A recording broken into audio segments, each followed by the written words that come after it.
I don't think there's any mystery here. Coming to this problem and trying to work my way through it, it's pretty clear that corporations now create organized protection rackets associated with bits of intellectual property. And I've tried a number of different ways of experimenting, let's just say that, with Google and with Instagram associated with Noble Ape. But in the case of Instagram, I'm running 3 separate promotions currently on Noble Ape to see what level I need to get to have the same behavioral similarities, let's just say that, as the fellow who has been doing whatever the nonsense he's been doing, or at least his people have. Just to get a sense of what the paid-for Instagram experience is like. So currently, the rate is somewhere between $5 to $10 a day. That's the rate associated with protecting hashtag Noble Ape on Instagram. But actually, it's probably more likely to be $20+ a day for the kinds of things that I've seen with regards to this guy's manipulation. So what I'm doing currently is experimenting with 3 separate promoted Instagram things, 2 moving images and 1 stationary image. 2 out of 3 of them, the 2 moving images, are both just from my Instagram feed. They're both examples of Noble Ape and, in another case, the Mushroom Boy, running, with the view who are visually receptive to this. So more than 90% of the people that are clicking on this are male. In the case of the Mushroom Boy, interestingly enough, the demographics are skewing to the mid-30s. In the case of Noble Ape, the demographics are skewing to the mid-20s. But through this, I'm getting a sense of what the future looks like for this kind of intellectual property.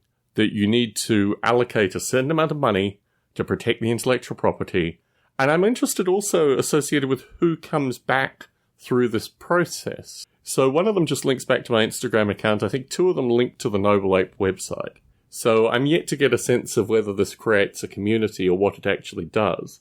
But certainly in terms of the hashtag Noble Ape, there have been a couple of hiccups.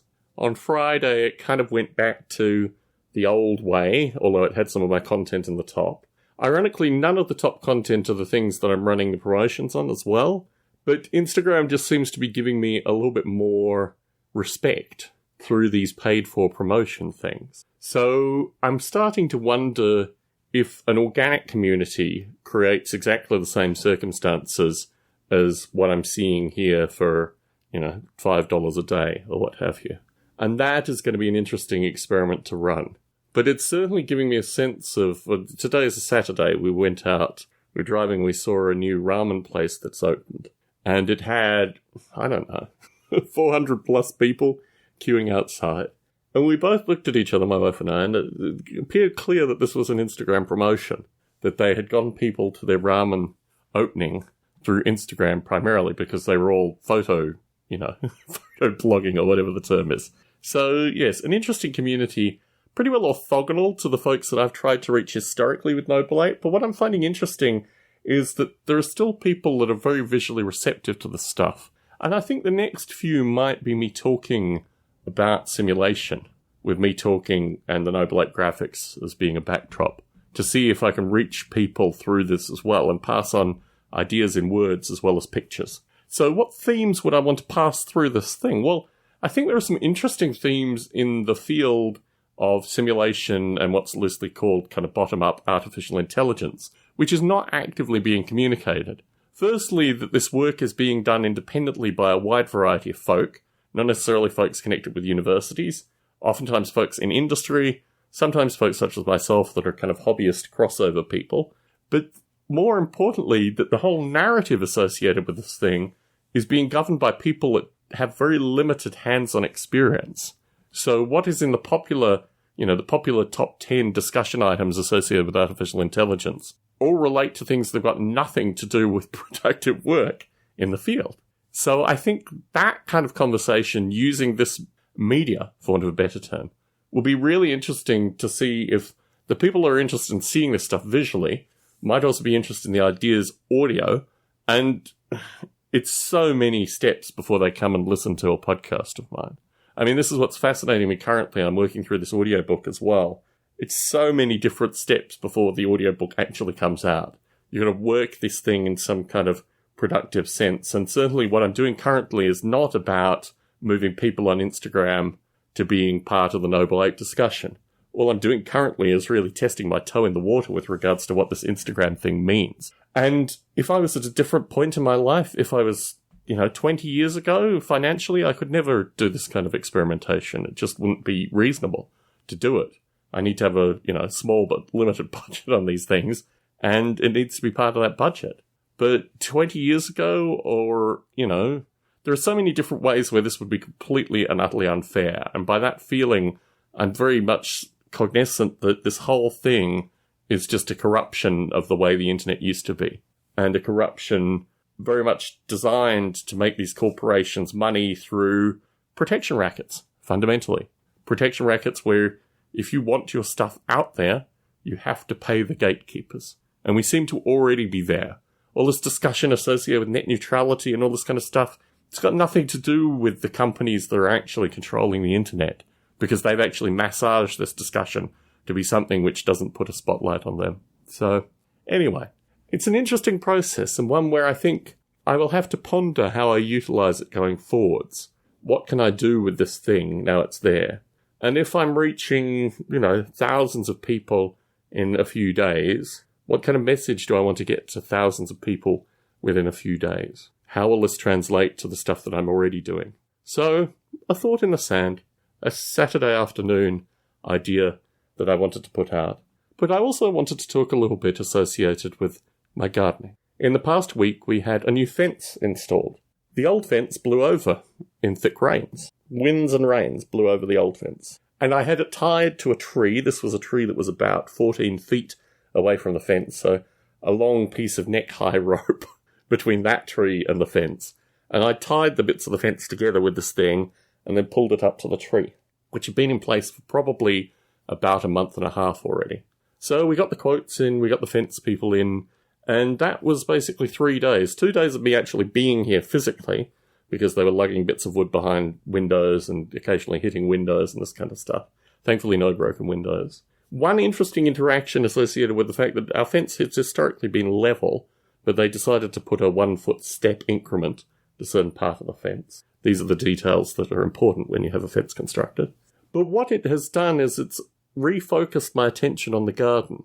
And the garden this year had been incredibly muted. It had just been garlic, basically, some onions, a few chili pepper plants, one lone tomato plant that came up, and a bunch of, curious, Indian stuff and some tea and, just a bunch of kind of eclectic plants, which really I was growing more for experimental purposes and for my co-workers than I was for myself. And through doing this, I'm now in the process of passing on the Indian plants to my co-workers, thinking about what I do with the tea, because tea is an interesting plant to grow, but I don't think we'll have a tea harvest this year. The tea plants I have 2 tea plants, probably need to go in the ground at very sunny positions in order to survive. But, these are longer-term plants, and now I have maybe 3 beds that are available, 3 or 4 beds that are available, and not really anything to put in them. I've got a couple of pepper plants, which I'll probably take out and put in pots eventually. But the garden is a lot more low-key this year, primarily because of travel in August, and just that for the past few years, the garden's been pretty out of control.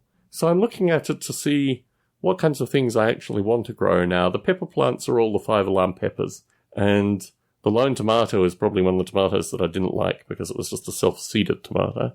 But yeah, it's going to be a quiet garden this year.